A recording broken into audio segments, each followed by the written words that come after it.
Kenapa hati jadi sumber segalanya? Pernahkah kamu merasa tenang, padahal dunia sedang gaduh?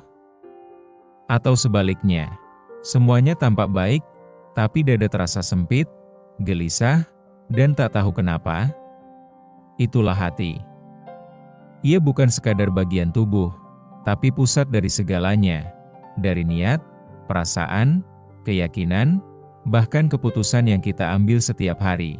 Dalam Islam, hati disebut sebagai qalb, yang artinya berbolak-balik.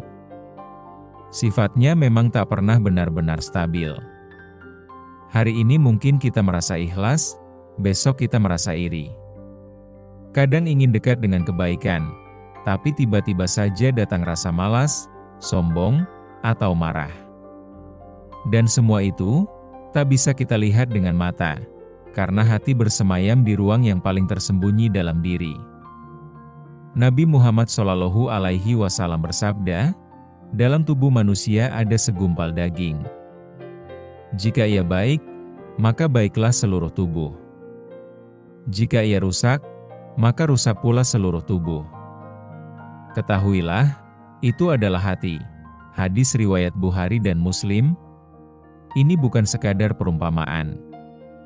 Hati menentukan segalanya.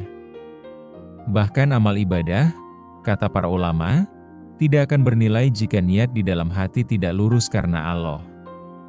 Kita bisa saja tersenyum, menolong, atau berbicara baik, tapi kalau niatnya ingin dipuji, semua itu kosong di sisinya. Dan menariknya, sains pun mulai membenarkan itu. Para peneliti menemukan bahwa jantung bukan hanya memompa darah, tapi juga mengirim sinyal ke otak, memengaruhi emosi dan keputusan. Ada otak kecil di dalam hati yang ikut mengatur perasaan dan respons kita terhadap dunia. Bahkan saat kita takut, stres, atau bahagia, denyut hati langsung merespons, jauh sebelum pikiran sempat mencerna. Makanya, bukan hal aneh jika dalam doa-doa Nabi, beliau sering memohon, "Wahai Zat yang membolak-balikan hati, tetapkanlah hatiku di atas agamamu."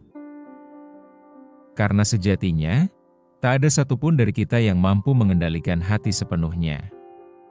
Kita bisa pura-pura bahagia, menampilkan kesalehan, atau menyembunyikan rasa bersalah, tapi hati selalu tahu siapa diri kita yang sebenarnya. Dan di sanalah Allah melihat. Di tengah dunia yang ramai ini, hati kita sering letih. Ia lelah menanggung rasa yang tak selesai, berharap pada yang tak pasti, dan menyimpan luka yang tak pernah dibuka. Tapi justru dari hati jugalah kita bisa mulai pulang, karena pada akhirnya, manusia tidak pernah benar-benar kuat terhadap gejolak batinnya sendiri. Hati bisa berubah dalam sekejap, dari yakin menjadi ragu, dari cinta menjadi benci, dari syukur menjadi keluh.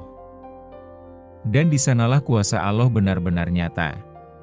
Ketika kita mengakui bahwa hati ini rapuh, bahwa kita tak sanggup mengatur semuanya sendiri, bahwa terlalu banyak kesalahan yang kita sembunyikan, disitulah Allah hadir. Bukan untuk menghakimi, tapi untuk menuntun kembali. Allah tak menunggu kita sempurna. Dia hanya menunggu kejujuran hati, untuk menerima bahwa semua yang terjadi, baik ataupun pahit, adalah ketentuannya yang pasti mengandung hikmah.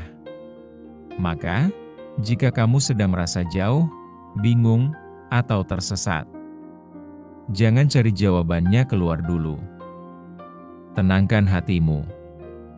Dengarkan ia, lalu katakan lirih dari kedalaman jiwa, "Ya Allah, aku tidak mampu tanpa Engkau. Hatiku ini milikmu. Bimbing aku pulang."